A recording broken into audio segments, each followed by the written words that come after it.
ওই গ্লাস আছে না, গ্লাসে পানি খেতে পারিস না?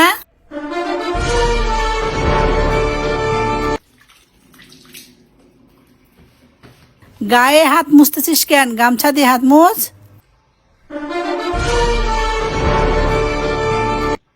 সাজি তাড়াতাড়ি বের হ। সাজি ভাই তাড়াতাড়ি বের হ, চাপ লাগছে খুব, তাড়াতাড়ি বের হ না। ওই আমাদের 2টা বাথরুম না, অন্য বাথরুমে যা। ও হ্যাঁ, 2টা বাথরুম তো।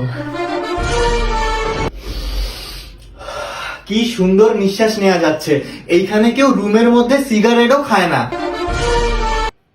কাপড়গুলা বাইর করে রাখ, আমি ধুয়ে দিব। আমার কাপড় অন্য মানুষও ধুয়ে দিবে? আজকে মিল ম্যানেজার কে? তোর আব্বা মিল ম্যানেজার, তোর আব্বা বাজার গেছে। এইখানে আমাকে বাজারেও যাইতে হয় না। এই নে চা খা। চা খাওয়ার জন্য দোকানেও যাইতে হয় না, বাসার মধ্যেই চা পাওয়া যায়। ওই রাত 12টা বাজে, ঘুমাবো আমরা, আওয়াজ করিস না। রাত 12টার মধ্যেও মানুষ ঘুমায় যায় এত জলদি?